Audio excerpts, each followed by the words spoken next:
Okay, this happened to me yesterday. It should be known I'm 6 feet tall, 200 pounds, a 20-year-old dude, so I don't get creeped out easy. I'm currently staying at a hotel with my family, while we are between houses, so there isn't much to do other than swim in the hotel pool. So there I was with two of my younger brothers, Charlie and Gavin. We're having a good time and conversing with some of the other tenants of the hotel, who were playing games with my little brothers, when this weird guy shows up. This guy was probably in his mid-30s or early 40s. He was balding and had a large smile and distant look plastered on his face. He starts swimming, and at first he doesn't say anything. That doesn't last long, though. Charlie and I are swimming the length of the pool, while Gavin and his two friends, we'll call them Sarah and Tyler, threw a ball around.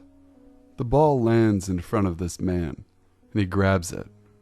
However, instead of throwing it back to one of the kids, he shoves it into Charlie's face as he swims by. Charlie kind of backs up and tries to swim around this man, but the man follows him, holding the ball in his face the whole time. This goes on for about 15 seconds before Charlie gets tired of it and knocks the ball out of the man's hand. The man mumbles something nobody catches, then swims back to the corner of the pool and watches as the kids go back to throwing the ball. And it's kind of weird, but it's only the beginning.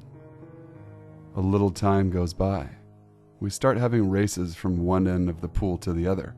During one of those races, this guy dives under the water, swims under Gavin, who is swimming, pushes him upwards to where he flies completely out of the water, only to land with a splash a few inches away and confused, and the dude swims back to his corner. Now I'm getting creeped out, but I don't say anything. Shortly after that, the man starts diving into the pool and getting out to do it again. Occasionally, he would collapse on the ground and roll into the pool. He starts telling Gavin and Tyler that they should jump in with him, and being young and show-offs, they do so, until he starts heading to the shallow end of the pool. The man dives into 3-foot water before anyone can say anything. But I stop the kids and tell them if they want to dive, they need to do it in the deep end. The man makes a comment and swims back to his corner of the pool. He sits there mumbling to himself and glaring at me when he thinks I'm not looking. Shortly later, the man decided to leave, but when he got to the steps, Sarah called out, "Aren't you forgetting your stuff?" The man looked at us with a smile from ear to ear and responded, "Yes, I am," and kept walking after he had left Sarah. Sarah told me that he had been telling her that she was the most beautiful girl he had ever seen. Now this girl was only 14, and I don't know if this guy was drunk, on drugs, or just a creep, but weird guy from the pool, let's not meet again. Number 2. To start this off, I'm going to tell you a little about myself. I'm currently a 17-year-old female, but this story takes place when I was about 14 years old in the 8th grade. This literally makes me paranoid to this day to think about it. At the time I was kinda young, so I didn't realize the bizarre behavior this girl permitted.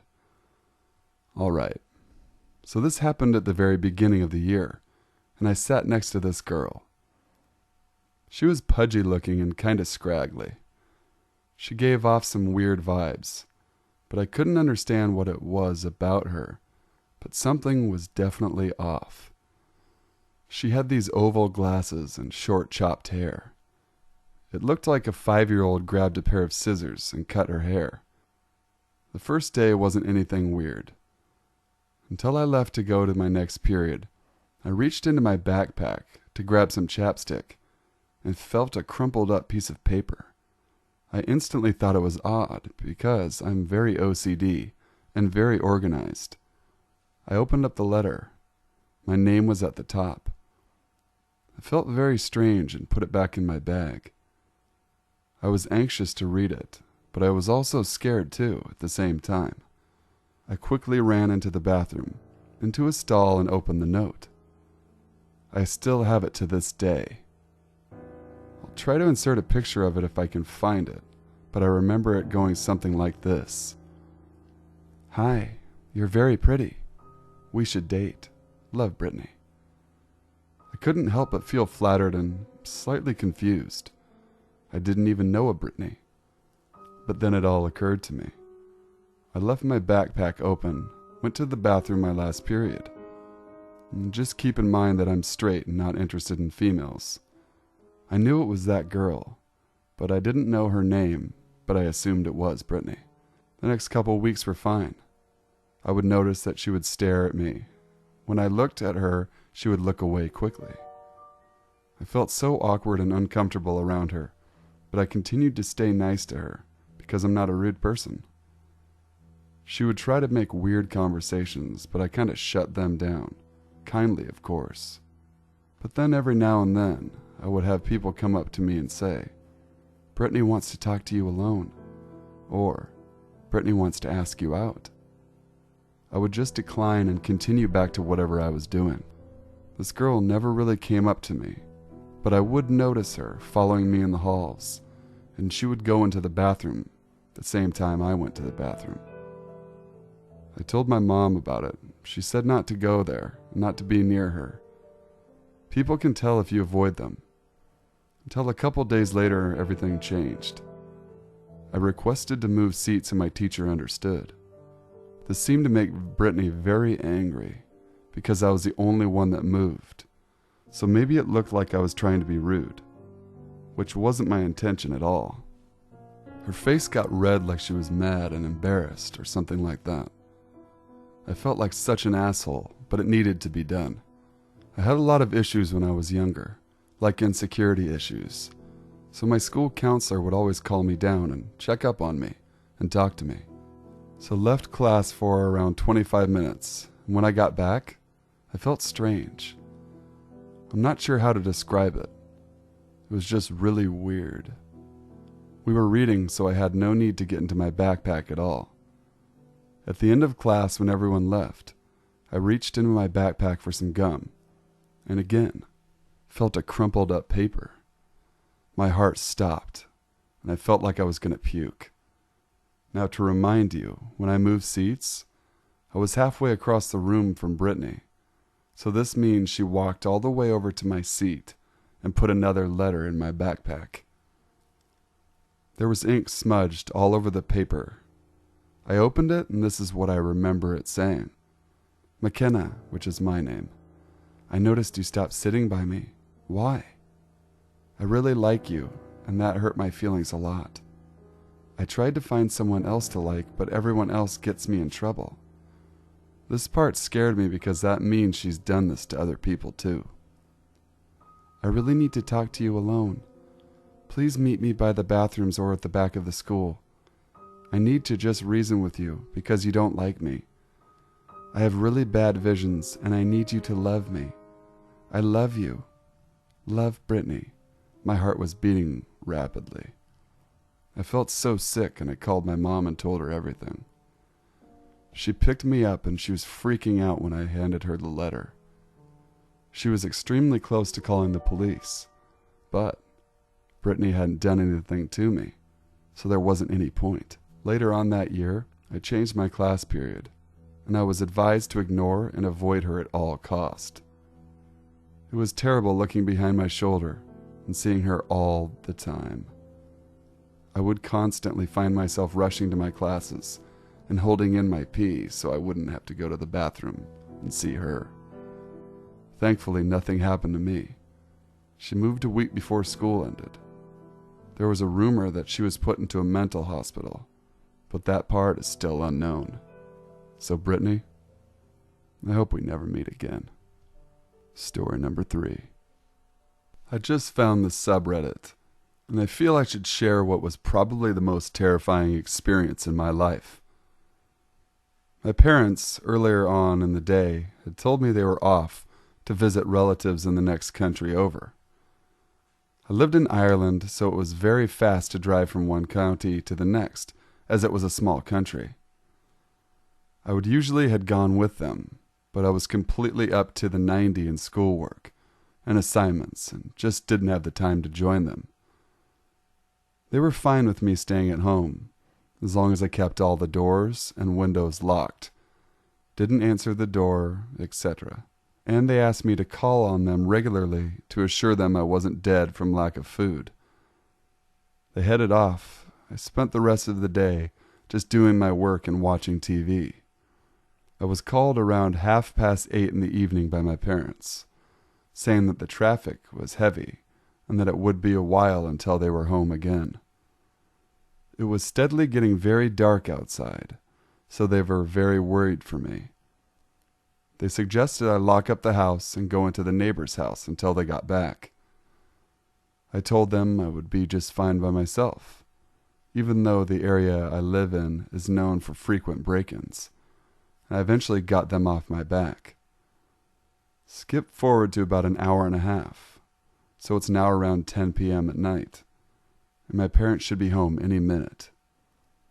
I hear my dog, which I kept loose around the house, barking all of a sudden, which was common as he is a German Shepherd and is very protective of our house, and who walks around it. However, I was set on the edge as it was pitch black outside at this stage, and when I came downstairs to try and see what the hassle was about, I couldn't see out the windows and could only see my own reflection. There are no streetlights on my road, so at night you cannot see anything outside. My dog continues barking, however, so I stay on guard and keep trying to see if anyone was around. Then I got the biggest heart attack of my life as I walked into the dining room, which has a very large glass doors on the far wall. I saw the outline of what must have been a very large man, at least 6'1", standing about a meter away from the door outside. I nearly shit myself, and although it sounds silly, my dog was not with me, still barking in the front hall, and I felt so defenseless. The man walked closer to the door and abruptly banged fiercely on it. I still couldn't see him very well, but I could make out a slight smirk on his face. I was absolutely terrified. Just as I was about to run for the phone, I heard the front doorbell ring. I instantly hoped it was my parents, but as I raced to the door, I realized by my dog's rabid reaction to whoever was on the other side that it was most definitely not them. Another man, much shorter, was continuously ringing the doorbell, laughing his head off and shouting to the other man as if this was all a big joke. I rang my parents and quickly told them to hurry up, as the men were aware at this point that I was a young female teenager alone in a house, with the nearest neighbor at least a 5-minute sprint away. Our houses are very widely gaped, as we live in farmland. After getting off the phone, I returned to the back of the house to check on the other man, but he was nowhere to be seen. I then heard knocking all around the bottom door of the house on the windows. The two men were circling the house and whacking the windows with what sounded like metal. I'm guessing they had crowbars or the like. I run upstairs and quietly open my bedroom door as one of the men walks underneath the window. I threw a bowl onto his head. Great idea, I know. Or at least tried. It hit what I think was his shoulder, and he immediately started shouting abuse at me. I started shouting back at him to piss him off for my garden, and you're a fucking wanker. Get the fucking hell out of my garden, you fucking proxy gobshite. Not my best moment. I might have sounded more angry and convincing to them, but inside I was absolutely shitting myself. I told them I was going down to set the dog on them if they didn't belt up and leave already. They shouted sexual harassment at me and said the creepiest comments I've ever heard in my life. By the time I got downstairs, and was pretending to release the dog, which I can say was even scaring me with how rabid he was acting. He is a German Shepherd who is trained for guarding and is very aggressive when he needs to be. Trust me, he is a doll any other time. At seeing this, the men started to back away a bit from the house. With my luck, also, my parents started driving up the thin country road leading to the house. So with both of these in mind, the men started their flee away from my house. However, what has stuck with me until now, that makes this so much more different than a simple attempted robbery by creepy men, was that just as I opened the door, let my dog out to chase them away, the tallest of the men simply smirked at me and assured me that I would hear from him again. He then confirmed this by stating my school and how I walked home every day. These weren't ordinary men. They mentioned my closest friend's name. They knew my school, what subjects I studied, what clubs I was a part of, and how I walked home every day. This is what scared me the most. They were borderline stalkers, and I now question their reasons for trying to enter my house. Were they really trying to rob my house? Or were they aware my parents were gone and had come after me? In the end, we never caught them, and I've only seen them once since then, driving by in a car as I walked home. However, I now walk to and from school with my dog and other friends. I change my walking route daily and keep a much closer eye out. For those who tell me to get pepper spray or some form of weapon, these are very illegal to carry around in Ireland and very illegal to use in all cases, whether it's self-defense or not. They are very hard for people like me to get my hands on, as they are, as I said, illegal to have. I sometimes still wonder if they are still watching me, as up until this event I was unaware of their existence.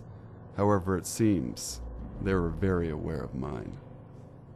I just thought I would share this story as a warning to others, to always be more aware of people around you, and to never be too predictable in your schedules, such as in how they walk home or to school. We did contact the Gardaí, however. Irish laws are different, and not much is available to be done in this specific case.